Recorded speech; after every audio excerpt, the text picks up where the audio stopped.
Di malam peresmian kantor baru yang kubangun dari nol untuk suamiku, dia melarangku datang. "Kamu cuma bikin malu," katanya. Ibu mertuaku tertawa dan menambahkan, "Tempatmu di rumah, cuci piring. Kamu itu pantasnya jadi babu." Tapi mereka salah besar. Malamnya suami meneleponku puluhan kali dengan panik karena pestanya hancur total. Pembalasanku baru saja dimulai. Sebelum ceritanya dimulai, silahkan tulis di kolom komentar dari daerah mana saja teman-teman yang menonton cerita ini. Jangan lupa like dan subscribe agar channel ini bisa semakin berkembang dan bisa mempersembahkan cerita yang lebih menarik lagi. Malam itu, uap panas dari setrika berdesis pelan di ruangan yang hening. Aku, Alika, sedang berdiri di depan papan setrika, merapikan kemeja sutra paling mahal milik suamiku, Gibran. Kemeja itu akan dia pakai besok. Besok adalah hari besar, peresmian kantor baru PT Cipta Karya, perusahaan yang kami rintis dari nol. Aroma wangi dari pelembut pakaian mewah memenuhi ruangan, tapi hatiku jauh lebih hangat mengenang aroma lain. Aroma mie instan yang kami bagi dua di rumah kontrakan peta kami dulu, aroma kopi hitam pekat yang kuseduh jam 3 pagi untuk menemaninya merancang proposal pertama. Aku tersenyum tipis. Kantor baru itu adalah impian kami. Sebuah menara kaca di pusat kota. Aku ingat betul bagaimana aku menjual satu-satunya warisan berharga dari almarhum ayahku, sebidang tanah kecil di kampung, untuk modal awal. Aku ingat bagaimana aku bekerja ganda, pagi hari mengurus administrasi, malam hari ikut lembur menyusun strategi pemasaran. Gibran adalah wajah perusahaan, dia yang pandai bicara. Aku adalah mesin di baliknya, yang memastikan semuanya berjalan tanpa celah. Dan kini, kami berhasil. "Kemeja kamu sudah rapi, Mas," kataku lembut, sambil menggantung kemeja itu dengan hati-hati. Gibran baru saja keluar dari ruang kerjanya. Dia tampak gagah dengan jam tangan barunya, hadiah dariku saat ulang tahun perusahaan kelima. Dia melirik kemeja itu sekilas, lalu menatapku. Tatapannya dingin, berbeda dari tatapan Gibran yang kukenal dulu. "Besok kita berangkat jam berapa? Apa aku perlu siapkan dasi yang biru tua?" tanyaku, masih antusias. Gibran tidak langsung menjawab. Dia berjalan ke minibar, menuang segelas air dingin. Dia menenggaknya sekali teguk sebelum akhirnya bicara. Suaranya datar, tanpa emosi. "Besok kamu tidak usah ikut." Aku tertegun. Setrika yang masih kupegang terasa mendingin. "Apa maksudmu, Mas? Ini kan peresmian kantor kita. Aku sudah siapkan gaun yang kita beli di Paris bulan lalu." Gibran mendengus. Dia menatapku dari atas ke bawah. Hijab panjangku, pakaian rumahku yang sederhana. Ada cibiran di sudut bibirnya. "Dengar, Alika. Semua yang datang besok itu dari kalangan elit. Para investor besar, pejabat, sosialita. Kamu cuma bikin malu aja nanti." Napasku tercekat. "Bikin malu? Aku istrimu, Gibran." "Justru karena kamu istriku, kamu harus tahu diri," katanya tajam. "Penampilanmu itu, sudahlah. Aku tidak mau reputasiku hancur cuma karena kamu salah bicara atau salah kostum di depan mereka. Kamu di rumah saja." Tiba-tiba, tawa melengking terdengar dari arah ruang keluarga. Ibu Rina, ibu mertuaku, berjalan mendekat sambil membawa cangkir tehnya. Dia selalu ada, selalu menjadi bensin yang menyiram api di antara kami. "Benar kata Gibran itu," sahut Ibu Rina, matanya yang penuh riasan menatapku dengan hina. "Lagi pula, acara orang-orang penting begitu bukan tempatmu. Kamu di rumah saja. Cuci piring, bersihkan rumah. Kamu itu pantasnya jadi babu, bukan berdiri di sebelah CEO." Hinaan itu terasa seperti tamparan fisik. Aku menatap Gibran, mencari pembelaan. Mencari sisa-sisa pria yang dulu menangis di bahuku saat tender pertama kami gagal. Tapi Gibran hanya diam. Dia membuang muka, seolah membenarkan setiap kata yang diucapkan ibunya. Baginya, aku yang membantunya membangun istana ini dari gundukan tanah, kini tidak lebih berharga dari seorang pembantu. "Sudah, jangan dibahas lagi. Ini keputusanku," kata Gibran final. Dia lalu sibuk dengan ponselnya, mengetik sesuatu dengan cepat, ada senyum tipis di wajahnya. Dadaku sesak. Aku ingin berteriak. Aku ingin melemparkan setrika panas ini ke wajah sombong mereka. Aku ingin mengingatkan mereka bahwa tanpa modal awalku, tanpa kerja kerasku, PT Cipta Karya tidak akan pernah ada. Tapi aku memilih diam. Aku menarik napas panjang, menelan rasa sakit hati itu bulat-bulat. Hijab ini mengajarkanku kesabaran. Tapi malam ini kesabaranku diuji sampai ke batasnya. Baiklah, kataku pelan, suaraku nyaris tak terdengar. Kalau itu maumu. Ibu Rina tersenyum puas. Gibran mengangguk, lega karena tidak ada drama. Mereka tidak tahu, diamku bukanlah tanda setuju. Diamku adalah tanda dimulainya sebuah perhitungan. Aku kembali ke kamar, meninggalkan mereka berdua yang mulai tertawa dan membahas betapa megahnya pesta besok. Aku duduk di tepi ranjang. Air mataku akhirnya jatuh. Bukan air mata kesedihan, tapi air mata amarah yang membeku. Saat itulah Gibran masuk ke kamar mandi. Dia bersenandung, suara pancuran air mulai terdengar. Ponselnya yang mahal, yang juga aku belikan, tergeletak di meja nakas. Ponsel itu bergetar. Sebuah notifikasi muncul di layar yang menyala. Aku tidak pernah menyentuh barang pribadinya. Tapi malam ini, sesuatu mendorongku. Aku melirik layar itu. Nama kontaknya, Vina Hati Merah 2. Isi pesannya membuat darahku serasa berhenti mengalir. Sayang, baju pestaku sudah siap. Aku tidak sabar diperkenalkan sebagai pasangan CEO hebat sepertimu besok. Aku akan jadi wanita paling bahagia di pesta itu. Jadi, ini alasannya. Dia tidak hanya melarangku datang. Dia melarangku datang karena dia akan membawa wanita lain. Dia akan memperkenalkan selingkuhannya di acara yang kubangun dengan darah dan air mataku, sebagai pasangannya. Rasa sakit itu hilang seketika. Berganti dengan sesuatu yang dingin, tajam, dan sangat fokus. Gibran telah salah besar. Dia dan ibunya telah meremehkan wanita yang salah. Mereka pikir aku adalah babu yang penurut. Mereka tidak tahu siapa aku sebenarnya. Suara pancuran air masih terdengar. Aku mengambil ponselku sendiri. Aku tidak akan menangis lagi. Malam ini, aku akan merencanakan pembalasanku. Pesta besok akan tetap berjalan, tapi itu akan menjadi pesta kehancuran mereka. Gibran keluar dari kamar mandi dengan handuk melilit pinggangnya, aroma sabun mahal menguar. Dia melihatku duduk diam di tepi ranjang, masih dengan pakaian yang sama. "Kamu belum tidur?" tanyanya, nadanya sedikit curiga. Aku mengangkat wajahku, memasang ekspresi datar. Aku tidak enak badan. Sepertinya aku akan tidur lebih awal. Dia mengamati wajahku sejenak, mencari tanda-tanda perlawanan atau tangisan. Ketika dia tidak menemukan apa-apa selain kelelahan palsu yang kutampilkan, dia terlihat lega. Dia dan ibunya benar, aku adalah wanita lemah yang mudah dipatahkan. "Baguslah," katanya. "Jangan lupa minum obat. Besok aku sibuk sekali, jangan meneleponku kalau tidak penting." "Tentu," jawabku singkat. Dia berbaring di ranjang, dengan cepat meraih ponselnya dan memunggungiku. Aku bisa melihat bahunya sedikit bergetar menahan tawa saat dia mengetik balasan untuk selingkuhannya.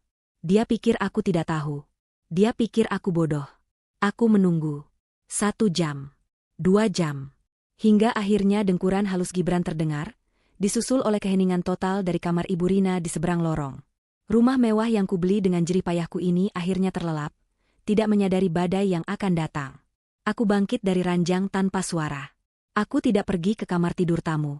Aku berjalan menuju ruang kerjaku di lantai bawah. Gibran dan Ibu Rina mengira ruangan ini adalah tempatku menyulam atau membaca buku agama. Mereka tidak pernah masuk ke dalamnya. Mereka tidak tahu bahwa di balik rak-rak buku yang rapi, ruangan ini adalah pusat komando pribadiku. Aku duduk di kursi kerjaku, menyalakan layar komputer utama. Layar itu tidak menampilkan resep masakan atau tutorial hijab. Layar itu menampilkan data kompleks, grafik saham, dan struktur perusahaan. Di layar itu, PT Cipta Karya milik Gibran hanyalah sebuah kota kecil di sudut, bagian dari sebuah entitas yang jauh lebih besar.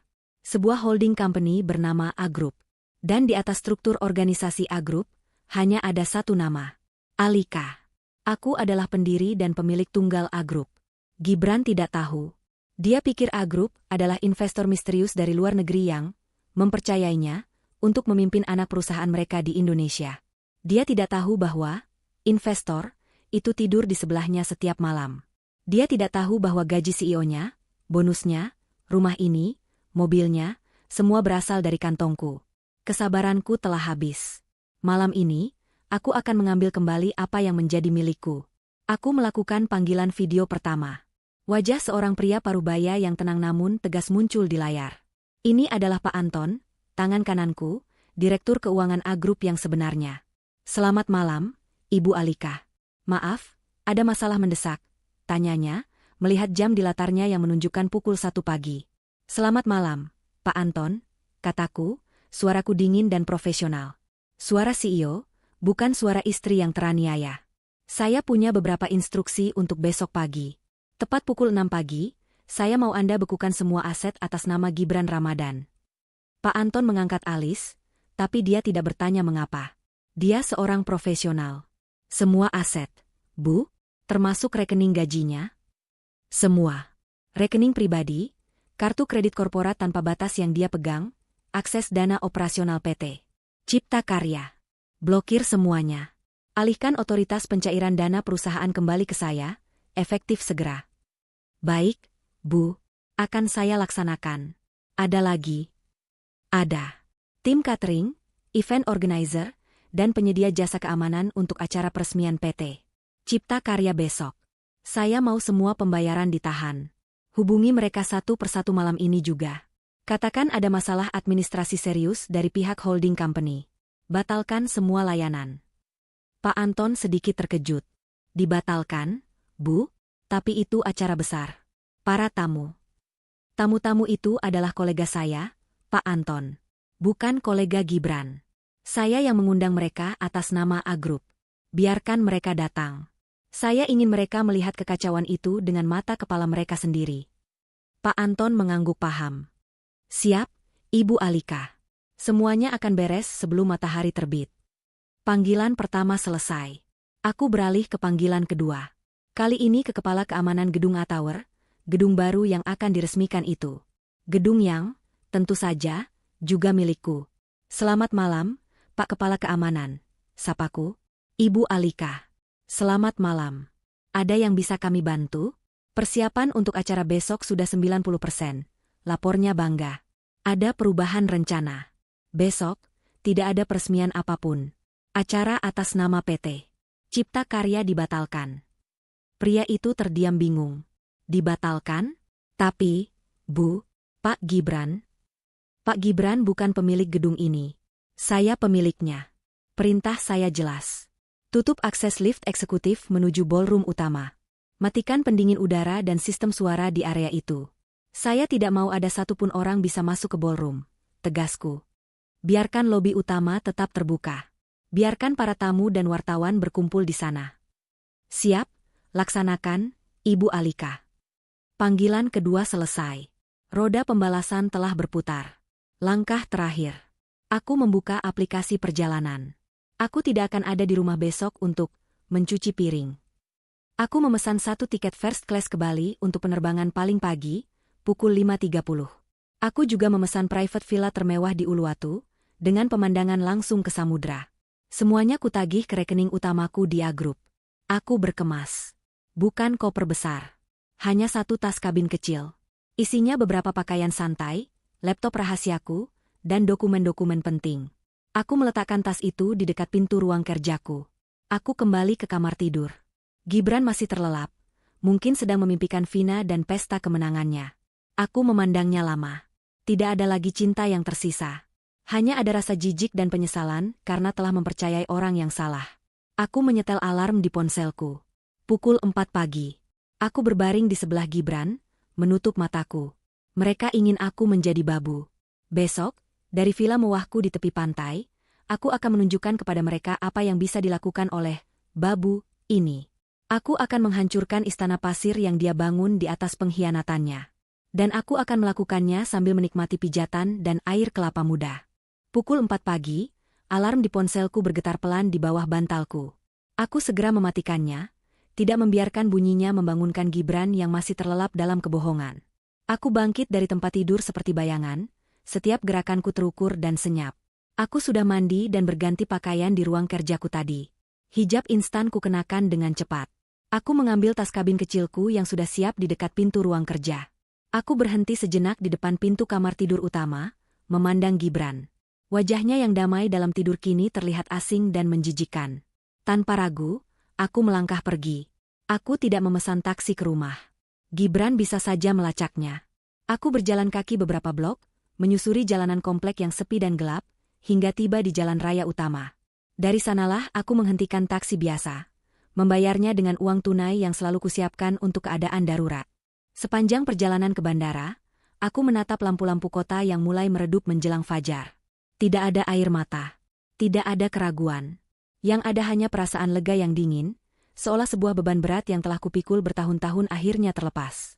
Aku telah memberinya segalanya, cintaku, kesetiaanku, hartaku. Dia membalasnya dengan hinaan dan pengkhianatan. Sekarang, saatnya dia membayar. Penerbangan first class itu sunyi. Aku tidur sebentar, tidur paling nyenyak dalam setahun terakhir.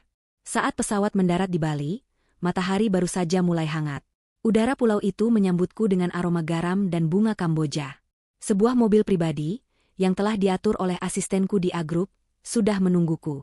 Perjalanan menuju villa di Uluwatu terasa seperti transisi ke dunia lain. Sementara aku menghirup udara segar Bali, di Jakarta, di rumah mewahku, Gibran baru saja menggeliat bangun. Dia meraba sisi tempat tidurku dan mendapatinya kosong. Dia mendengus. Pasti sudah bangun, si babu, gumamnya. Dia bangkit dan bersiap. Dia mengenakan kemeja sutra yang kusetrika tadi malam, menyemprotkan parfum mahal, dan menata rambutnya dengan sempurna. Dia menatap bayangannya di cermin. Seorang CEO sukses, tampan, di puncak permainannya. Dia turun ke ruang makan. Ibunya, Ibu Rina, sudah duduk di sana, mengenakan pakaian terbaiknya, siap untuk pesta putranya. Mana Alika? Belum menyiapkan sarapan? Tanya Ibu Rina sinis. Entahlah, Bu, mungkin masih di kamar. Merajuk, kata Gibran acuh tak acuh. Baguslah. Biar dia tidak mengganggu. Pembantu bisa siapkan sarapan. Mereka makan dengan lahap, membicarakan siapa saja tamu penting yang akan datang, betapa Vina akan terlihat cantik mendampingi Gibran, dan betapa beruntungnya mereka karena Alika yang kampungan itu tidak ikut. Gibran bahkan tertawa. Aku tidak bisa membayangkan Alika dengan hijab lebarnya itu berdiri di antara para sosialita. Bisa dikira pelayan catering. Ibu Rina terbahak. Kamu ada-ada saja, Gibran. Sudah, cepat jemput Vina. Ibu tunggu di sini, nanti ibu menyusul pakai mobil satu lagi. Gibran mengangguk. Dia melirik ke arah kamarku. Dia benar-benar mengunci diri. Anak itu memang keras kepala. Katanya, lebih pada dirinya sendiri. Dia tidak tahu, akulah yang mengunci pintu kamarku dari luar dengan kunci cadangan sebelum aku pergi, untuk mengulur waktu. Gibran berangkat menjemput Vina dengan mobil sport mewah yang kubelikan. Di dalam mobil, Vina yang berbalut gaun merah menyala langsung menciumnya. Sayang, aku gugup sekali. Ini hari besarmu. Hari besar kita, Vina, ralat Gibran, sambil menggenggam tangan Vina. Setelah ini, semua orang akan tahu siapa kamu. Kamu akan jadi nyonya Gibran yang sesungguhnya. Aku sudah muak dengan istri udik di rumah itu. Benarkah, Mas? Kapan kamu akan menceraikannya? Tanya Vina manja. Segera. Setelah peresmian ini, posisiku akan semakin kuat di mata A-Group. Saat itu terjadi, menceraikan Alika akan jadi sangat mudah. Di saat yang bersamaan, aku sedang menikmati sarapan mewah di teras vilaku. Di depanku terhampar kolam renang pribadi yang berbatasan langsung dengan birunya Samudra Hindia. Aku mengenakan pakaian santai yang nyaman, hijab katun yang ringan, dan kacamata hitam. Aku memesan jus mangga segar. Ponselku kutaruh di meja, di sebelah piring buah tropis. Notifikasi sengaja kumatikan, tapi aku membiarkan ponsel itu tetap menyala. Aku ingin tahu kapan tepatnya kepanikan itu dimulai. Aku menikmati ketenanganku. Kekuatan sejati, pikirku, bukanlah tentang seberapa keras kau bisa berteriak. Kekuatan sejati adalah tentang seberapa tenang kau bisa merencanakan, dan seberapa telak kau bisa menyerang saat waktunya tepat. Aku tidak pernah menginginkan semua ini. Aku hanya ingin keluarga yang bahagia, suami yang setia. Aku menyembunyikan kekayaanku karena aku ingin Gibran mencintaiku apa adanya, bukan sebagai pemilik A-Group. Tapi ternyata, tanpa status itu pun, dia hanya mencintai dirinya sendiri. Gibran dan ibunya telah memaksaku untuk memainkan kartu asku. Sore menjelang. Pesta Gibran seharusnya dimulai pukul 4. Aku melihat jam di ponselku. Pukul 3:30 sore.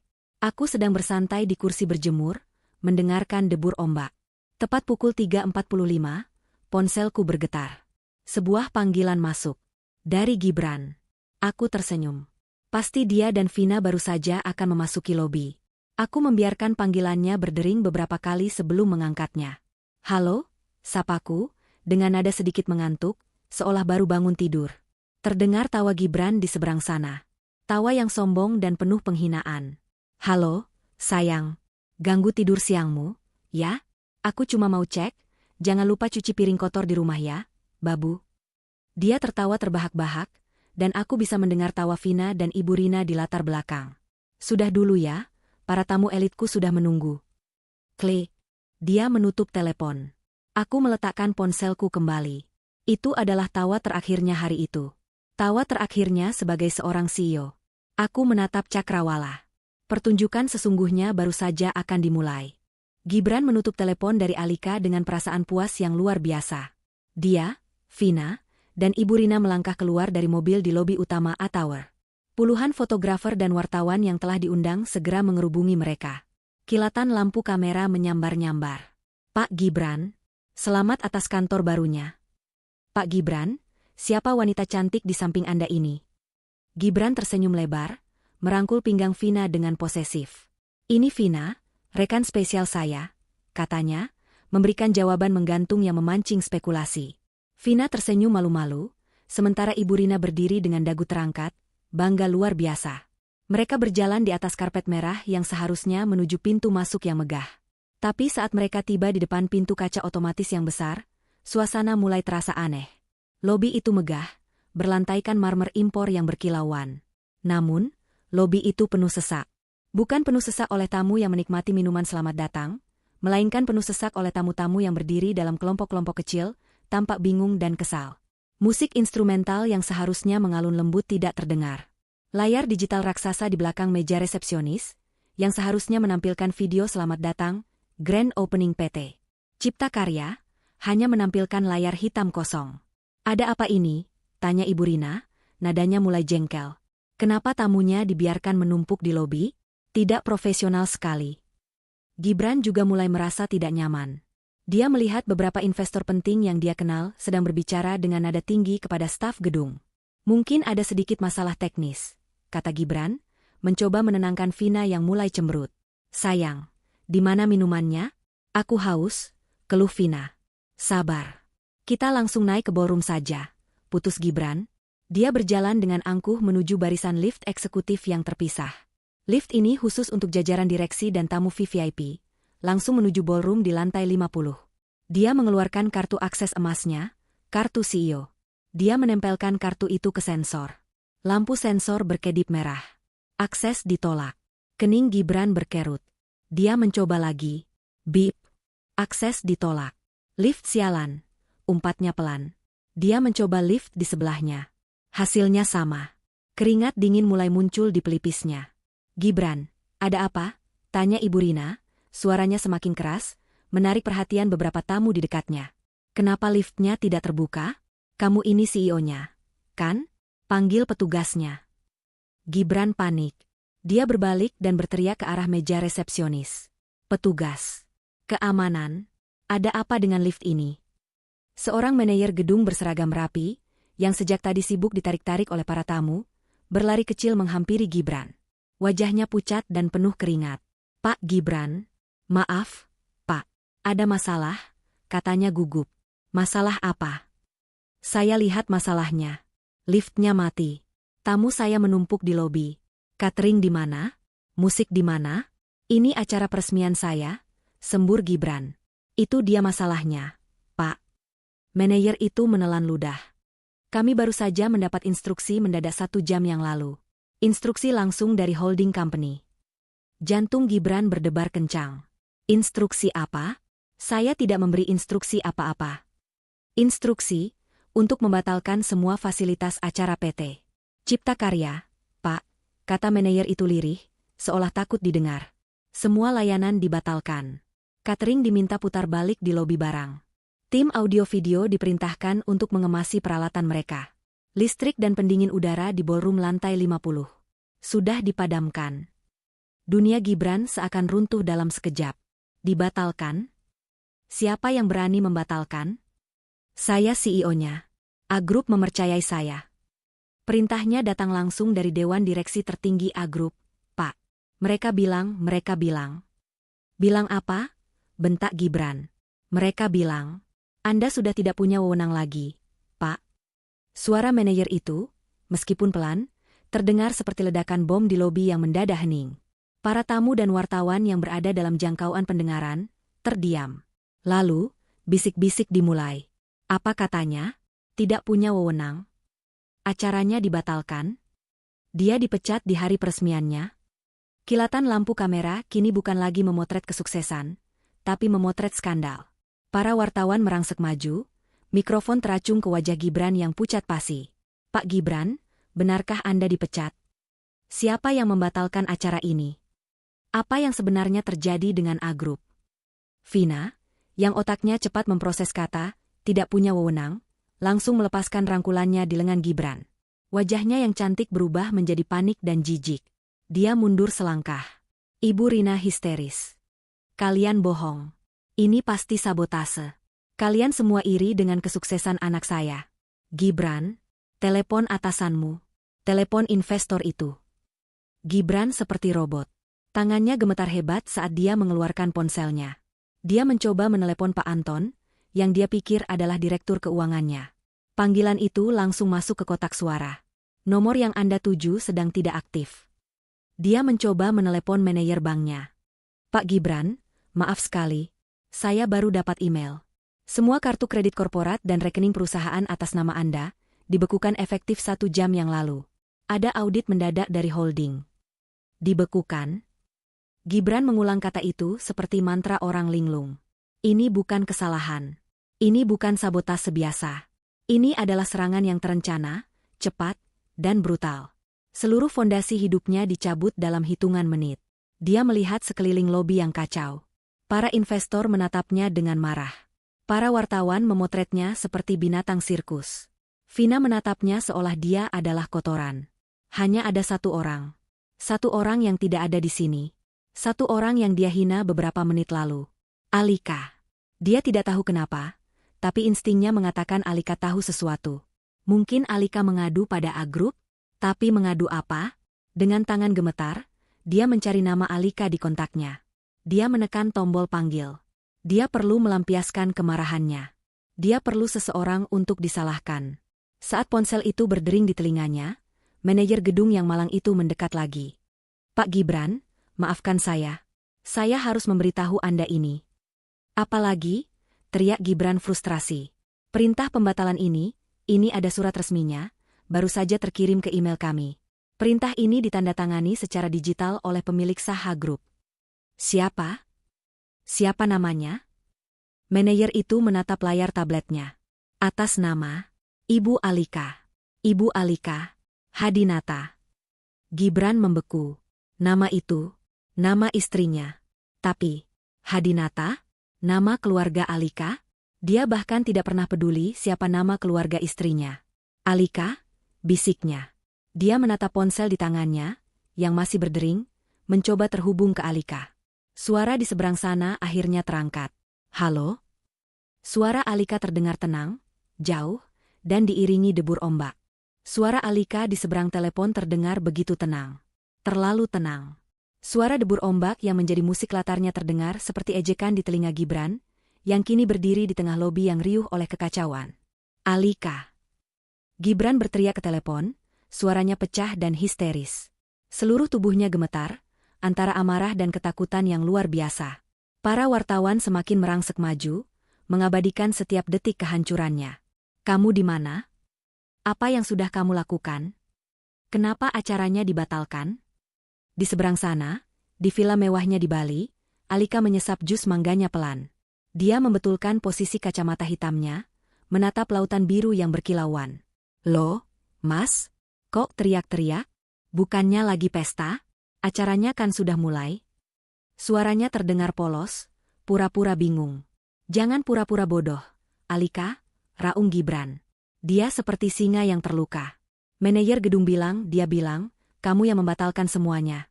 Dia menyebut namamu. Alika Hadinata. Siapa itu? Apa maksud semua ini? Di lobi, Ibu Rina mendengar nama Alika disebut. Wajahnya yang tadi pucat kini memerah karena murka. Alika? Berani-beraninya perempuan itu. Dia pasti main dukun. Dia menyabotase acara anakku. Gibran, kasih teleponnya ke ibu. Gibran, dalam kepanikannya, menyerahkan ponsel itu kepada ibunya. Ibu Rina langsung menyalak. Haha, Alika. Dasar istri tidak tahu diri. Kamu pakai ilmu hitam apa? Hah? Kamu merusak pesta anak saya. Kamu mau saya kutuk jadi perawan tua? Cepat pulihkan acaranya, atau kamu tidak akan pernah saya izinkan menginjakan kaki di rumah saya lagi. Hening sejenak di seberang sana. Alika tertawa. Bukan tawa pelan atau tawa sedih. Itu adalah tawa yang jernih, lepas, dan penuh kemenangan. Tawa yang belum pernah didengar Gibran dan Ibu Rina sebelumnya. Rumah? Ulang Alika, suaranya kini berubah. Nada lembut dan penurut itu hilang, digantikan oleh suara yang dingin, tegas, dan penuh kuasa. Rumah siapa yang ibu maksud? Rumah yang saya beli pakai uang saya? Rumah yang sertifikatnya atas nama saya?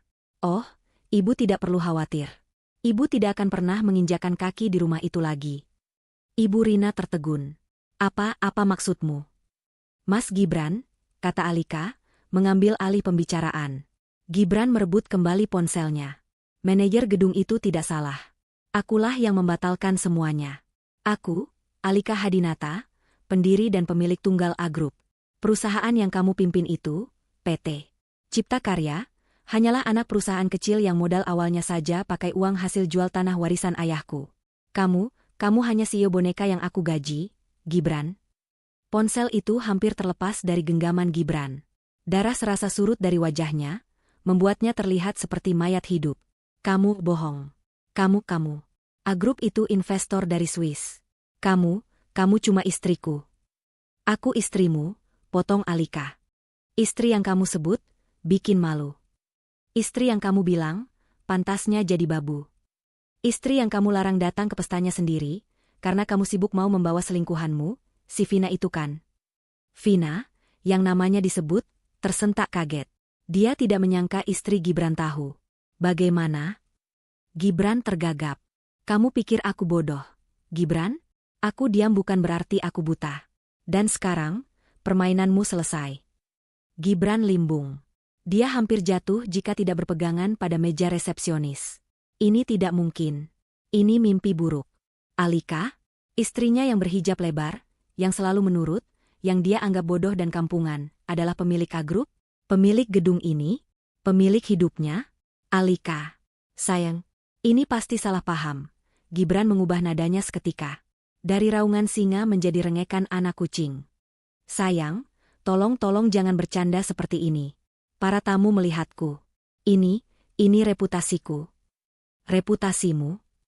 Alika tertawa lagi, kali ini sinis.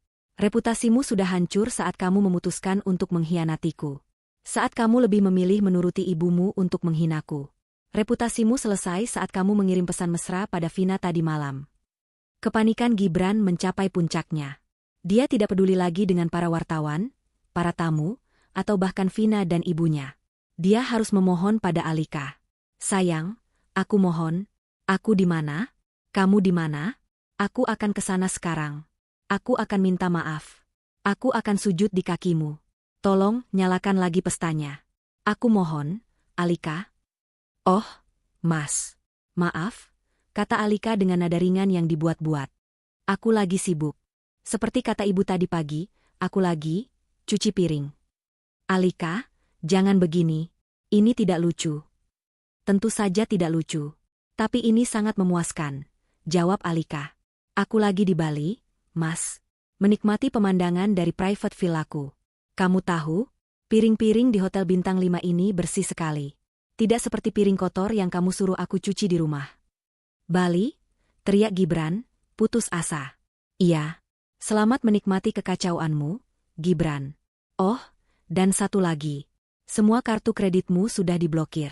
Rekeningmu dibekukan. Dan surat pemecatanmu sedang dalam perjalanan. Jangan repot-repot pulang ke rumah, karena rumah itu sudah diganti kuncinya. Klik. Alika menutup telepon. Gibran menatap layar ponselnya yang kini gelap. Hening. Seluruh lobi menatapnya. Dia mencoba menelepon lagi. Panggilan ditolak. Dia telepon lagi. Ditolak. Lagi. Ditolak. 5 panggilan. 10 panggilan. 20 panggilan. Puluhan panggilan histeris dia lakukan, tapi Alika tidak lagi mengangkatnya. Nomornya diblokir. Dia beralih menelepon Ibu Rina. Ibu. Ibu di mana? Ibu di mobil. Ibu tidak tahan malu. Suara ibunya terdengar panik dari seberang. Kita pulang, Gibran. Kita pulang sekarang. Kita harus bicara dengan Alika. Anak itu harus diberi pelajaran. Pulang ya, pulang. Gibran seperti orang linglung. Dia tidak peduli lagi pada Vina yang menatapnya jijik. Dia tidak peduli pada investor yang meneriakinya, penipu. Dia mendorong kerumunan wartawan, berlari keluar lobi, dan masuk ke mobilnya. Cepat, Bu, kita harus pulang. Ini gila, ini semua gila. Gibran menginjak pedal gas dalam-dalam, meninggalkan Atauer yang kacau balau di belakangnya. Dia masih berharap ini semua hanya lelucon kejam. Dia masih berharap Alika ada di rumah, menangis di kamar, dan semua ini bisa diselesaikan. Dia tidak tahu, mimpi buruknya baru saja dimulai. Perjalanan pulang ke rumah terasa seperti perjalanan menuju tiang gantungan. Gibran mengemudi seperti orang kesetanan, menyalip mobil-mobil lain dengan ceroboh. Ibu Rina di kursi penumpang terus-menerus mengomel, menyumpah serapah, menyalahkan Alika, Vina, manajer gedung, dan semua orang kecuali dirinya dan putranya. Berani-beraninya dia, istri durhaka. Pasti dia mencuri uangmu, Gibran. Dia pasti memalsukan dokumen. Tidak mungkin perempuan bodoh seperti dia bisa punya perusahaan sebesar itu. Ini pasti akal-akalan dia, cerocos Ibu Rina tanpa henti. Gibran tidak menjawab. Otaknya bekerja keras, mencoba mencerna informasi yang baru saja dia terima. Alika adalah A Group. Alika adalah atasannya. Alika adalah pemilik segalanya. Jika itu benar, maka dia bukan hanya kehilangan pekerjaan. Dia kehilangan segalanya. Dia teringat semua hal kecil yang selama ini dia abaikan. Teringat bagaimana Alika tidak pernah sekalipun meminta uang padanya. Teringat bagaimana Alika selalu tenang saat dia mengeluh soal keuangan di awal pernikahan, dan tiba-tiba saja, investor dari Swiss, itu muncul. Teringat bagaimana Alika kadang-kadang berbicara di telepon dengan bahasa Inggris bisnis yang fasih, yang Gibran kira hanya untuk pamer. Teringat bagaimana Alika dengan mudahnya menyetujui pembelian rumah mewah dan mobil-mobil sport. Gibran mengira Alika terbuai oleh kekayaannya, padahal Alikalah yang membayarnya. Bodoh, bodoh, bodoh. Gibran memukul setir mobilnya. Dia bukan hanya pengkhianat, dia adalah pria paling bodoh di muka bumi. Dia telah menghina ratu yang menyamar sebagai pelayan. Mobil sport itu berdecit kencang saat memasuki gerbang komplek perumahan elit mereka. Dari kejauhan, Gibran bisa melihat rumahnya yang megah. Tapi ada yang aneh. Gerbang otomatisnya tertutup rapat. Dan di depan gerbang, berdiri dua orang satpam berseragam hitam yang tidak dia kenali. Di samping mereka, berdiri seorang pria yang sangat dia kenal. Pak Anton. Pria yang Gibran kira adalah direktur keuangannya. Pria yang panggilannya masuk ke kotak suara tadi. Pria itu kini berdiri tegak, mengenakan setelan jas yang rapi, menatap Gibran dengan ekspresi dingin tanpa emosi. Di sebelahnya lagi, berdiri seorang pria lain membawa map kulit tebal. Kenapa mereka ada di sini? Desis Ibu Rina. Gibran, tabrak saja gerbangnya. Jangan gila, Bu, bentak Gibran. Dia menghentikan mobilnya tepat di depan gerbang. Jantungnya berdebar begitu kencang hingga terasa sakit. Dia turun dari mobil, diikuti oleh Ibu Rina yang memasang wajah angkuh. Pak Anton, ada apa ini? Kenapa Anda ada di sini dan bukan di kantor? Dan siapa orang-orang ini? Kenapa gerbang saya ditutup? Tanya Gibran, masih mencoba berpura-pura bahwa dialah yang memegang kendali. Pak Anton menatap Gibran. Tatapan itu bukan lagi tatapan bawahan kepada atasan. Itu adalah tatapan atasan kepada sesuatu yang lebih rendah. Selamat sore, Pak Gibran, sapa Pak Anton, suaranya formal dan menusuk. Saya di sini atas perintah langsung dari Ibu Alika Hadinata, pemilik A Group. Penegasan itu kembali menghantam Gibran. Jadi itu benar. Pertama, lanjut Pak Anton, Anda tidak lagi bekerja di PT Cipta Karya atau afiliasi manapun dari A Group. Efektif 1 jam yang lalu. Ini surat pemecatan resmi Anda. Pria di sebelah Pak Anton melangkah maju dan menyerahkan sebuah amplop tebal kepada Gibran. Gibran menerimanya dengan tangan gemetar. Kedua, kata Pak Anton lagi, rumah ini, beserta seluruh isinya, adalah aset milik A Group yang dipinjamkan kepada Anda sebagai fasilitas jabatan. Berhubung jabatan Anda sudah berakhir, fasilitas ini ditarik kembali. Wajah Ibu Rina berubah pucat pasi. Ditarik? Ini rumah anak saya, rumah kami. Bukan, Bu, Pak Anton meralat dengan tenang. Ini rumah Ibu Alika. Dan beliau meminta Anda berdua untuk mengosongkan tempat ini dalam mari kita lihat. Pak Anton melirik jam tangannya, 1 jam. Tepatnya, Anda punya sisa waktu 50 menit lagi sebelum tim kami masuk untuk mengemasi barang-barang pribadi Anda. Mengosongkan? 1 jam. Kami mau tinggal di mana? Ibu Rina menjerit histeris. Itu bukan lagi urusan A-Group, jawab Pak Anton datar. Ah, dan satu lagi. Pria pembawa map kulit itu kembali maju. Ini surat gugatan cerai dari Ibu Alika untuk Anda, Pak Gibran. Gibran kini memegang 2 surat, surat pemecatan dan surat cerai. Gugatan cerai ini, tambah si pengacara, disertai dengan tuntutan ganti rugi atas penggelapan dana perusahaan yang Anda lakukan. Penggelapan dana? Gibran tergagap. Ya, pembelian apartemen rahasia untuk Nona Vina di Pondok Indah, transfer rutin bulanan ke rekening pribadinya, hadiah-hadiah mewah, liburan, semuanya menggunakan rekening korporat. Ibu Alika memiliki semua buktinya. Nota, rekaman CCTV, transfer bank. Semuanya lengkap. Ini bukan lagi pemecatan. Ini adalah penghancuran total. Alika tidak hanya mengambil kembali tahtanya, dia memastikan Gibran tidak punya apa-apa lagi untuk memulai hidup baru. Dia akan dipenjara. Tidak, tidak mungkin. Alika tidak mungkin sekejam ini. Rintih Gibran, akhirnya jatuh berlutut di atas aspal yang panas. Dia menangis. Tangisan seorang pria yang hancur lebur. Ibu Rina, melihat anaknya bersujud, juga kehilangan semua keangkuhannya. Dia limbung dan terduduk di trotoar. Dunianya yang penuh kemewahan, yang dia pamerkan ke semua teman arisannya, hancur dalam sekejap. Tolong, Pak Anton. Gibran merangkak, mencoba memegang kaki celana Pak Anton. Tolong bicara pada Ibu Alika. Saya salah. Saya hilaf. Saya akan lakukan apa saja. Saya akan ceraikan Vina. Saya akan. Pak Anton mundur selangkah, menatap Gibran dengan tatapan jijik. Pesan dari Ibu Alika hanya satu, Pak Gibran. Beliau bilang, dulu Anda bilang beliau pantasnya jadi babu. Sekarang, beliau ingin Anda menikmati rasanya menjadi lebih rendah dari itu. Selamat menikmati hidup baru Anda. Pak Anton memberi isyarat kepada 2 satpam baru itu. Pastikan mereka hanya mengambil pakaian pribadi mereka. Tidak ada barang berharga, tidak ada kendaraan. Waktu kalian dimulai dari sekarang.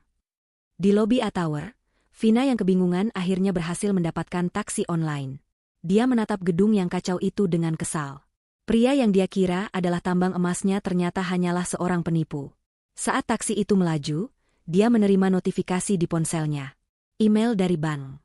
Kartu kredit tambahan dan apartemen yang Gibran berikan padanya, semuanya ditarik dan disita oleh A-Group. Sialan, umpat Vina. Dia baru saja menyadari bahwa dia juga korban dari rencana besar ini. Dia sama hancurnya dengan Gibran. Gibran masih berlutut di atas aspal yang panas di depan gerbang rumahnya yang kini tertutup rapat. Surat pemecatan dan surat gugatan cerai di tangannya terasa lebih berat dari batu. Di sebelahnya, Ibu Rina terduduk lemas di trotoar, tatapannya kosong, masih tidak percaya dengan apa yang baru saja terjadi. Kemewahan yang menjadi napasnya telah dicabut dalam sekejap. Pak Anton berdiri seperti patung, diapit 2 satpam baru yang berwajah keras. Mereka tidak menunjukkan belas kasihan. Waktu kalian berjalan, Pak Gibran, Ibu Rina, kata Pak Anton, suaranya datar. 50 menit. Ibu Rina tersentak dari lamunannya. Wajah kosongnya seketika berubah menjadi murka. Aku tidak mau pergi. Ini rumahku. Aku ibunya Gibran. Gibran yang membelikan rumah ini. Dia bangkit berdiri, mencoba menerobos gerbang. Alika, keluar kamu, perempuan licik. Kamu tidak bisa mengusirku. Salah satu satpam itu maju selangkah. Tubuhnya yang tegap menghalangi jalan Ibu Rina. Maaf, Bu. Perintah atasan kami jelas. Anda bukan lagi penghuni di sini. Mohon kerjasamanya. Pergi kalian. Babu tidak tahu diuntung, jerit Ibu Rina. Gibran bangkit dengan sisa-sisa tenaganya. Dia menarik lengan ibunya. Cukup, Bu. Cukup. Kita sudah kalah. Kata-kata itu terasa pahit di lidahnya. Kita ambil barang-barang kita. Pak Anton mengangguk sekali. Gerbang kecil di samping gerbang utama dibuka. Silakan. Tim kami akan mengantar Anda ke kamar masing-masing. Kalian hanya boleh membawa pakaian pribadi dan barang-barang sentimental yang tidak memiliki nilai jual. Semua aset perusahaan, termasuk perhiasan, jam tangan, barang elektronik, dan kendaraan, akan tetap di sini. Ini adalah penghinaan terakhir. Mereka digiring masuk rumah mereka sendiri seperti pencuri. Satu satpam mengawal Gibran ke kamar utama, satu lagi mengawal Ibu Rina ke kamarnya. Di depan pintu kamar mereka, masing-masing sudah disiapkan 2 buah kotak kardus besar yang masih baru. Silakan, Pak. Waktu Anda 30 menit, kata satpam yang mengawal Gibran. Gibran masuk ke kamar yang megah itu. Aroma parfum Alika yang lembut masih tertinggal. Di atas meja rias, semua perlengkapan Alika sudah tidak ada. Lemari pakaian di sisi Alika juga kosong. Dia sudah merencanakannya. Dia sudah pergi jauh sebelum ini. Gibran membuka lemarinya sendiri. Puluhan setelan jas impor tergantung rapi. Kemeja-kemeja sutra. Di laci, berderet jam tangan mewah, beberapa di antaranya bernilai miliaran. Dia mengulurkan tangan untuk mengambil jam favoritnya. Maaf, Pak, suara satpam itu menghentikannya. Itu fasilitas perusahaan. Tangan Gibran mengepal. Dia berbalik, membuka laci pakaian dalamnya. Dia mulai melempar kaos oblong, celana dalam, dan kaos kaki ke dalam kotak kardus. Dia mengambil beberapa celana jeans lama dan kemeja kasual yang sudah pudar warnanya. Dia bahkan tidak diizinkan membawa koper. Hanya kotak kardus coklat yang memalukan. Sementara itu, di kamar sebelah, jeritan histeris Ibu Rina terdengar. Jangan sentuh itu. Itu tasku. Aku yang beli. Gibran mendengar suara satpam yang tenang. Maaf, Bu. Tas ini terdaftar dalam audit aset. Ini dibeli menggunakan kartu kredit korporat. Kurang ajar. Ini perhiasanku. Berlian ini asli. Gibran yang belikan. Maaf, Bu. Perintah tetap perintah. Anda hanya boleh membawa pakaian. Ibu Rina menangis sejadi-jadinya. Dia melempar pakaian-pakaian mahalnya ke dalam kotak, sambil terus mengutuk Alika. Iblis berhijab. Perempuan ular.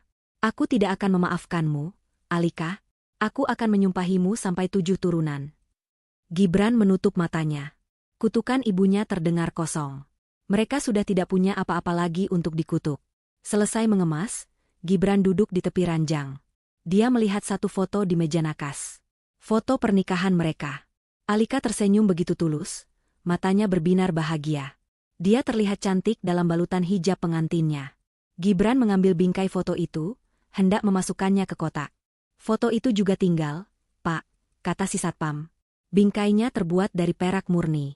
Aset perusahaan. Gibran membanting foto itu ke lantai. Kaca pecah berderai. Wajah bahagia Alika kini tertutup retakan. Ambil semuanya, teriak Gibran frustrasi. Dia menutup kotak kardusnya dengan kasar. Waktu habis. Gibran dan Ibu Rina digiring kembali ke lobi rumah. Pak Anton dan si pengacara sudah menunggu di dekat pintu keluar.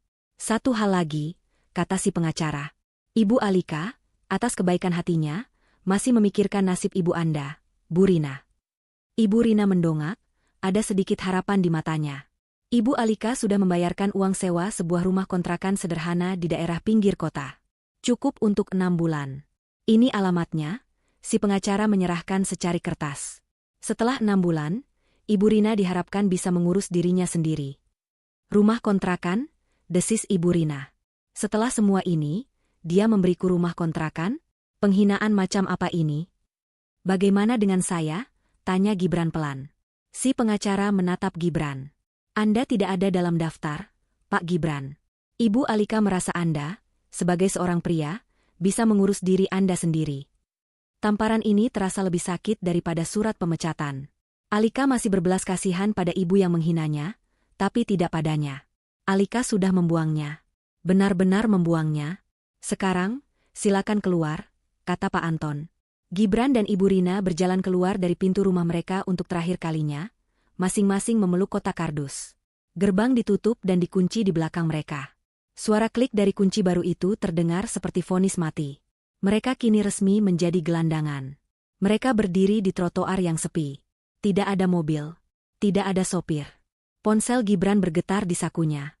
Dia melihat nama, Vina Hati Merah 2, di layar. Dia menekan tombol tolak. Ponsel itu bergetar lagi.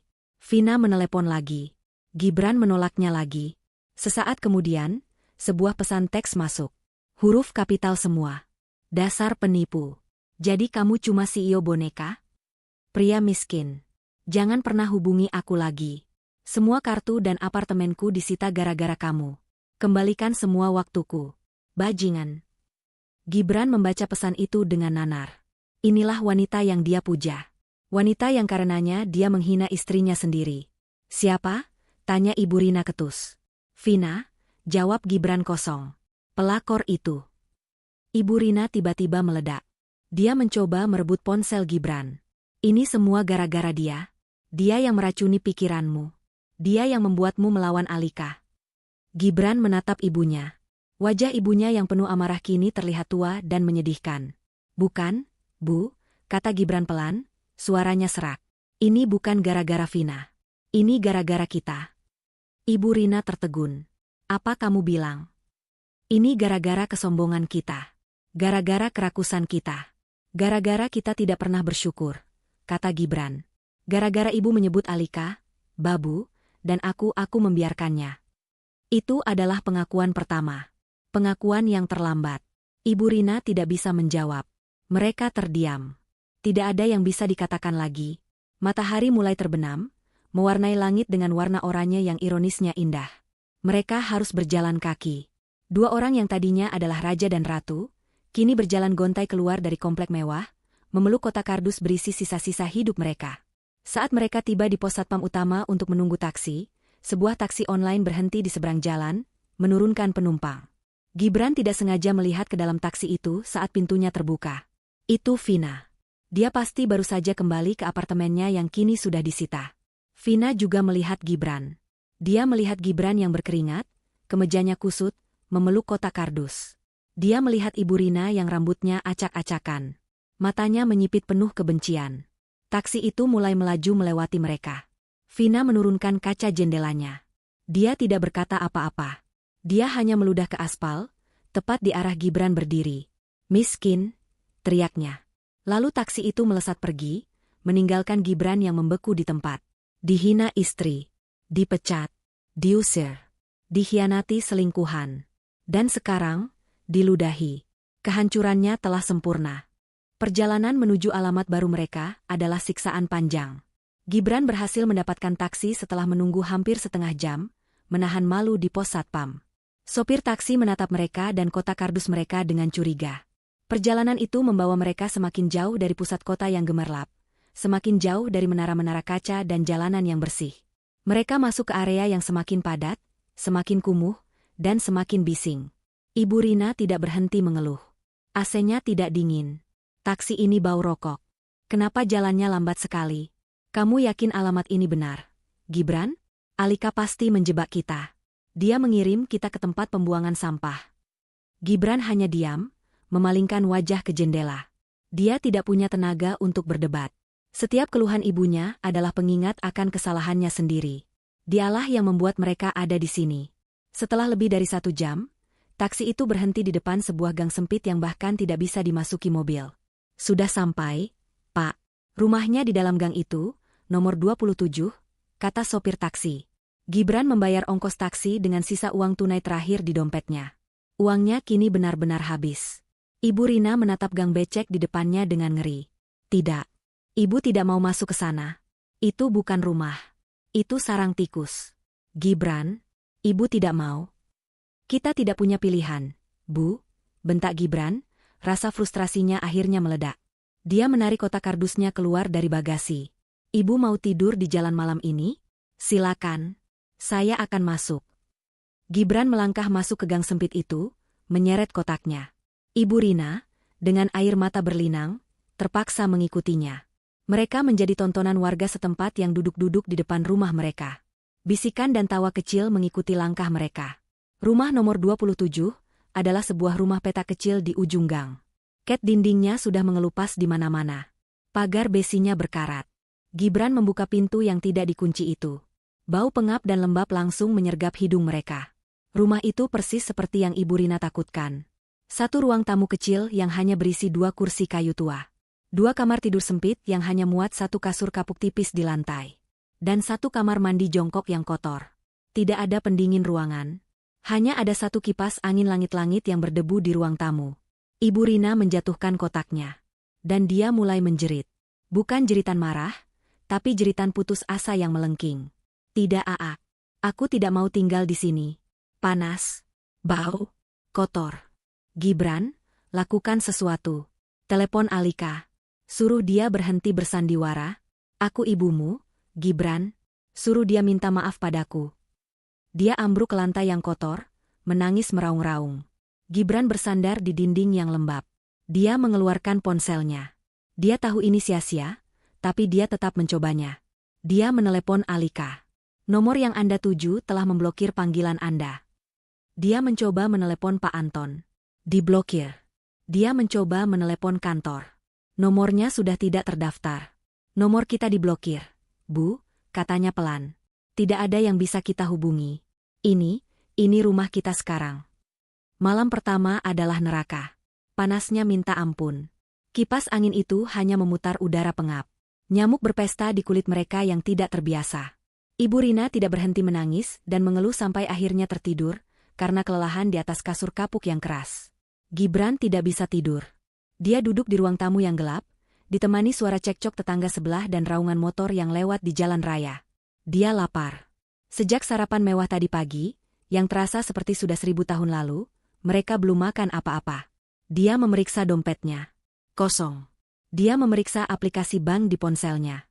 Semua rekeningnya menampilkan saldo nol. Dibekukan. Dia tidak punya uang sepeser pun. Dia, Gibran Ramadan, mantan CEO, tidak punya uang untuk membeli sebungkus mie instan. Ironis, mengingat dulu dia dan Alika sering berbagi mie instan karena cinta. Sekarang dia akan kelaparan karena pengkhianatan. Hari-hari berikutnya terasa semakin berat. Ibu Rina menolak melakukan apapun. Dia hanya duduk di kursi kayu, melamun, atau menangis, atau menyalahkan Gibran. Rumah itu semakin kotor. Piring bekas makan bubur yang Gibran beli dengan sisa uang koin terakhir, menumpuk di dapur. Bu, setidaknya cuci piring, kata Gibran. Apa? Kamu menyuruhku cuci piring? Kamu lupa aku ini siapa? Aku ibumu. Dan aku anakmu yang sudah tidak punya apa-apa, balas Gibran. Kita tidak punya babu lagi, Bu. Alika benar. Sekarang, ibu yang harus cuci piring. Atau kita makan pakai daun. Gibran, didorong oleh rasa lapar dan putus asa, terpaksa melakukan apa yang belum pernah dia lakukan. Dia mengambil tumpukan piring kotor itu, pergi ke kamar mandi, dan mulai mencucinya dengan sabun colek batangan yang ada di sana. Dia, yang tangannya terbiasa memegang pulpen mahal dan setir mobil sport, kini berlumuran busa sabun kotor. Sementara itu, karma untuk Ibu Rina datang dari arah lain. Ponselnya, yang paket datanya masih aktif, mulai dibanjiri pesan dari teman-teman arisannya. Rina, kamu di mana? Kok tidak datang ke pesta anakmu? Rin, aku dengar gosip. Benar Gibran dipecat? Ya ampun, Rin, aku baru lihat videonya di akun gosip. Itu Gibran diusir dari kantornya. Kan? Dan itu Vina meludahi dia? Memalukan sekali. Berita kehancuran Gibran menyebar seperti api. Lengkap dengan foto Gibran yang berlutut di depan Pak Anton, dan video memalukan saat Vina meludahinya.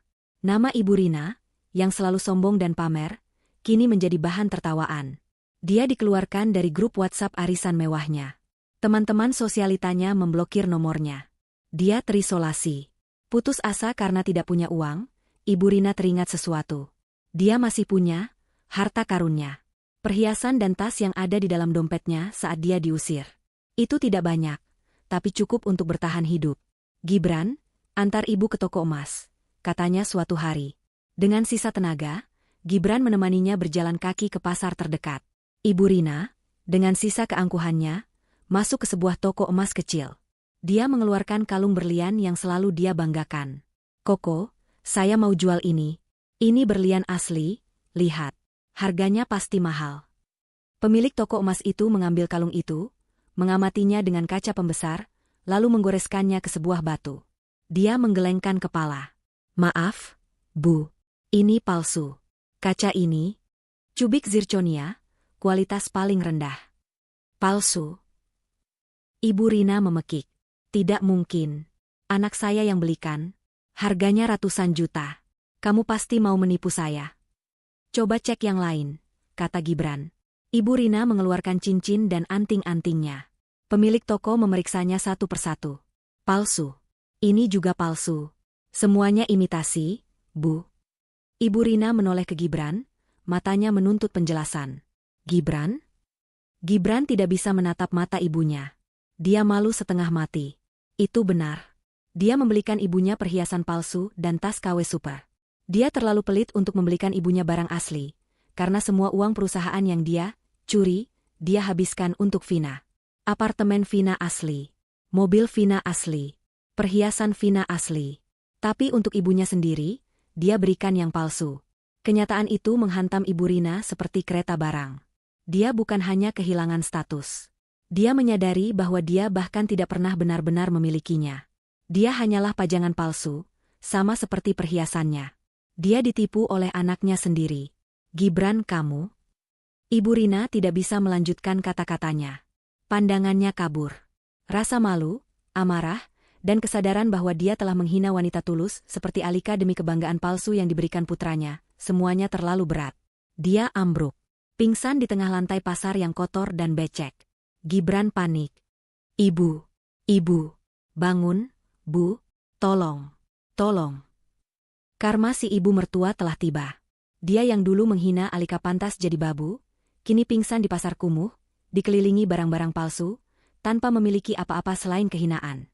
Kepanikan yang Gibran rasakan saat melihat ibunya ambruk di lantai pasar yang kotor, adalah jenis kepanikan baru. Ini bukan tentang kehilangan reputasi atau uang. Ini tentang hilangnya satu-satunya orang yang tersisa di dunianya, meskipun orang itu sama beracunnya dengan dirinya. Ibu. Ibu. Bangun. Teriaknya, mengguncang-guncang tubuh Ibu Rina yang lunglai. Orang-orang di pasar mengerumuninya, beberapa menatap Iba, beberapa berbisik, mengenali wajahnya dari berita gosip. Itu kan, si CEO yang bangkrut itu. Tolong. Panggil ambulans. Gibran berteriak, tapi dia tahu dia tidak punya uang untuk membayarnya. Seorang pemilik warung yang iba menyiramkan air ke wajah Ibu Rina, tapi wanita itu tidak bergerak. Matanya tertutup dan napasnya terdengar berat. Jangan ambulans, Mas. Mahal. Bawa ke klinik Pak Mantri saja di ujung jalan. Pakai becak. Usul seseorang. Gibran, dengan bantuan beberapa warga, mengangkat tubuh ibunya ke atas becak. Dia berjanji pada tukang becak akan membayarnya nanti, sebuah janji kosong yang membuatnya semakin merasa hina. Klinik kecil itu berbau obat dan kesengsaraan. Pak Mantri, seorang pria tua yang tampak lelah, memeriksa Ibu Rina dengan cepat. Dia mengukur tekanan darahnya. Matanya langsung menatap Gibran dengan serius. Ini bukan pingsan biasa, Pak, kata Pak Mantri. Tekanan darahnya sangat tinggi. Gejalanya menunjukkan ini serangan stroke. Kemungkinan karena syok berat. Sisi kirinya sudah lemah. Beliau harus segera dibawa ke rumah sakit. Rumah sakit? Ulang Gibran, kata itu terdengar seperti vonis mati. Saya tidak punya uang. Pak Mantri menghela napas. Kalau begitu, saya tidak bisa berbuat banyak. Saya akan berikan suntikan penurun tensi untuk menstabilkannya sementara. Tapi beliau butuh CT scan dan perawatan intensif. Tanpa itu, kondisinya bisa memburuk cepat. Bisa lumpuh permanen, atau lebih buruk lagi. Gibran terduduk di kursi tunggu yang reot. Lumpuh. Kata itu bergema di kepalanya. Dia tidak bisa merawat ibunya. Dia bahkan tidak bisa membeli makanan untuk dirinya sendiri. Disinilah, di klinik yang pengap ini, Gibran mencapai titik terendahnya. Dia tidak punya pilihan. Dia merogoh sakunya. Dia sudah menjual ponselnya yang lama untuk makan beberapa hari. Tapi ada satu hal yang dia sembunyikan, terselip di lipatan celananya saat pengusiran. Jam tangan mewah yang dia pakai saat peresmian. Jam tangan yang tidak sempat diambil oleh tim Pak Anton. Itu adalah satu-satunya harta yang tersisa.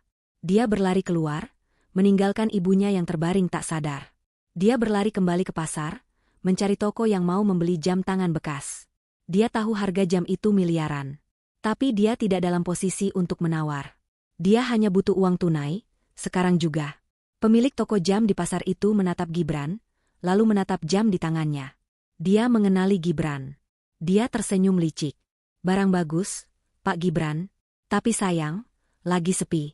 Dan ini sepertinya asli, tapi saya harus ambil risiko.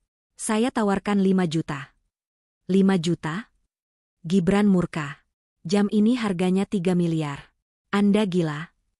Silakan tawarkan ke tempat lain kalau begitu, Pak, kata si pemilik toko, berbalik badan. Tapi saya ragu ada yang mau berbiskuit dengan Bapak sekarang ini. Kasus Bapak sedang panas-panasnya. Gibran gemetar. Dia butuh uang itu.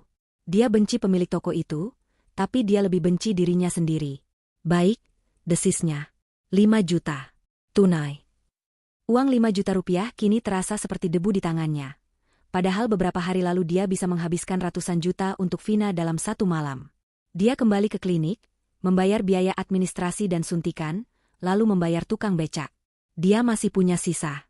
Cukup untuk membawa ibunya kembali ke kontrakan, dan mungkin untuk membeli obat generik. Hari-hari berubah menjadi rutinitas neraka. Ibu Rina siuman, tapi seperti yang diperingatkan Pak Mantri, sisi kirinya lemah. Dia tidak bisa berjalan. Bicaranya peluh. Wanita yang dulu angkuh dan lantang itu kini hanya bisa terbaring di kasur kapuk yang bau, mengompol, dan merengek seperti bayi. Dia membutuhkan perawatan penuh. Dan Gibran yang harus melakukannya. Gibran, yang seumur hidupnya dilayani, kini harus membersihkan kotoran ibunya. Dia harus menyuapinya bubur. Dia harus memandikannya. Uang 5 juta itu habis dengan cepat untuk obat dan makanan. Rasa putus asa itu berubah menjadi kebencian yang pekat. Dia benci Alika. Dia benci ibunya. Dia benci hidupnya. Dia harus mencari kerja. Tapi siapa yang mau mempekerjakan Gibran Ramadan? CEO penipu, yang fotonya terpampang di setiap akun gosip? Dia mencoba melamar menjadi kasir minimarket. Manajernya tertawa di depannya. Dia mencoba menjadi sopir ojek online. Akunnya ditolak karena riwayat kasusnya. Akhirnya, satu-satunya pekerjaan yang bisa dia dapatkan adalah di tempat kehancurannya dimulai. Pasar. Seorang kepala preman pasar menawarinya pekerjaan sebagai kuli angkut. Mengangkat karung-karung beras, mendorong gerobak sayuran busuk, membersihkan sisa-sisa ikan di pagi buta. Gibran, dengan sisa harga dirinya yang tercabik-cabik, menerimanya. Pekerjaan itu menghancurkan fisiknya. Tangannya yang dulu mulus kini kapalan dan melepuh. Punggungnya sakit setiap malam. Dia dibayar harian, cukup untuk membeli bubur untuk ibunya dan sebungkus nasi untuknya. Dia bekerja dari jam 3 pagi sampai jam 3 sore. Dia pulang ke kontrakan dengan bau keringat, bau ikan, dan bau sampah. Ibu Rina, dalam kondisinya yang setengah sadar, seringkali menangis saat Gibran menyuapinya. Maafkan, Ibu. Gibran, katanya terbata-bata. Sudahlah, Bu, makan saja, jawab Gibran ketus. Penderitaan ini tidak membuatnya menjadi anak yang lebih baik. Penderitaan ini hanya membuatnya semakin pahit. Suatu sore, saat dia sedang mengangkut karung kentang, dia melihat sebuah koran bekas di tumpukan sampah. Ada wajah Alika di halaman depan. Wajah itu tersenyum cerah. Hijabnya terlihat begitu mahal dan anggun. Judul beritanya, Alika Hadinata meluncurkan Alika Foundation untuk pemberdayaan perempuan. Di situ tertulis lokasi dan tanggal peluncuran. Lusa, di Ballroom Hotel Indonesia. Sebuah ide gila, sebuah harapan terakhir, muncul di benaknya. Ini adalah kesempatannya. Bukan untuk minta maaf. Dia sudah terlalu jauh dari kata itu. Ini adalah kesempatan untuk memohon. Untuk mengemis. Dia akan ke sana.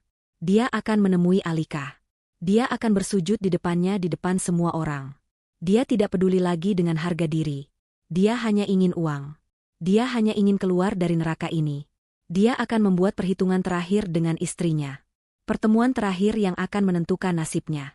Ballroom Hotel Indonesia berkilauan dengan cahaya kristal dan dipenuhi oleh orang-orang paling berpengaruh di negeri ini. Para menteri, pengusaha papan atas, selebriti, dan aktivis sosial berkumpul, bukan untuk peresmian kantor, tapi untuk acara yang jauh lebih bermakna. Peluncuran Alika Foundation. Di atas panggung, Alika berdiri dengan anggun. Hijab sutra berwarna gading membingkai wajahnya yang tenang dan penuh wibawa. Gaunnya sederhana namun elegan. Di matanya, tidak ada lagi jejak kesedihan atau keraguan. Yang ada hanya kekuatan. Banyak wanita, katanya, suaranya jernih dan kuat, menggema di seluruh ruangan melalui mikrofon, yang dipaksa diam. Dibuat merasa kecil. Dibuat percaya bahwa mereka tidak berharga. Dibuat percaya bahwa tempat mereka hanyalah di rumah, untuk mencuci piring. Malam ini, saya berdiri di sini untuk mengatakan, suara kita berharga. Mimpi kita penting. Dan kita, lebih dari pantas untuk memimpin. Tepuk tangan membahana. Pak Anton, yang kini menjabat sebagai wakil ketua yayasan, berdiri di barisan depan, bertepuk tangan paling keras. Alika Foundation, lanjut Alika, didirikan untuk menjadi rumah bagi mereka yang suaranya dibungkam. Kami akan memberikan bantuan hukum bagi wanita korban KDRT. Kami akan memberikan modal dan pelatihan bisnis bagi para ibu rumah tangga yang ingin mandiri. Kami akan membangun kembali mimpi-mimpi yang telah dihancurkan. Karena saya percaya, di balik setiap wanita yang diremehkan, ada seorang ratu yang siap untuk bangkit. Lagi, tepuk tangan riuh memenuhi ruangan. Alika tersenyum, senyum tulus yang memancarkan kebahagiaan. Ini adalah pesta kemenangannya yang sesungguhnya. Acara pidato selesai. Alika turun dari panggung, disambut ucapan selamat dari para tamu. Para wartawan mengerumuninya, kali ini bukan untuk meliput skandal, tapi untuk meliput inspirasi. Ibu Alika, apa yang menginspirasi Anda mendirikan yayasan ini? Ibu Alika, Anda adalah ikon baru pemberdayaan perempuan. Saat Alika sedang menjawab pertanyaan dengan ramah, tiba-tiba terjadi keributan di pintu servis di ujung ruangan. Dua petugas keamanan tampak kewalahan mendorong seseorang yang berusaha menerobos masuk. Lepaskan aku. Aku harus bicara dengannya. Alika. Alika. Seluruh ruangan mendadak hening. Musik berhenti. Para tamu menoleh ke sumber keributan. Dari kerumunan petugas, sesosok pria berhasil lolos. Dia kotor. Pakaiannya kumal, robek di beberapa bagian. Rambutnya gimbal dan berminyak. Wajahnya kurus, cengklungan, dan dipenuhi cambang yang tidak terurus. Bau keringat dan pasar yang menyengat langsung tercium bahkan dari jarak beberapa meter. Pria itu berlari, tersaruk-saruk, dan ambruk tepat di kaki Alika. Gibran. Para wartawan terkesiap. Kamera langsung menyala, mengabadikan momen yang luar biasa kontras itu. Sang ratu yang anggun dan si pengemis yang kotor. Alika. Gibran menangis, air matanya membasahi lantai marmer yang mahal. Dia bersujud, memegang ujung gaun Alika. Alika, aku mohon maafkan aku. Petugas keamanan bergerak cepat untuk menyeretnya pergi. Tunggu, kata Alika. Suaranya tenang, tapi mematikan. Para petugas berhenti. Alika menatap pria di kakinya. Pria yang dulu begitu tampan dan angkuh. Pria yang dulu menghinanya. Pria yang kini terlihat lebih menyedihkan daripada pengemis di lampu merah. Gibran, katanya. Ibu sakit. Alika, Gibran terisak, tidak berani menatap wajah istrinya. Ibu kena stroke. Dia lumpuh. Kontrakan kita bau panas. Aku tidak punya uang. Aku kerja jadi kuli angkut di pasar. Aku tidak kuat lagi, Alika, tolong, kasih aku uang. Sedikit saja. Untuk ibu. Demi ibumu juga, tolong. Dia menangis sejadi-jadinya. Tangisan seorang pria yang telah benar-benar hancur. Alika menatapnya tanpa ekspresi selama beberapa detik. Dia kemudian berjongkok, persis seperti yang pernah dia bayangkan, hingga wajahnya sejajar dengan wajah Gibran. Wajah Gibran penuh ingus dan air mata. Ibu Rina?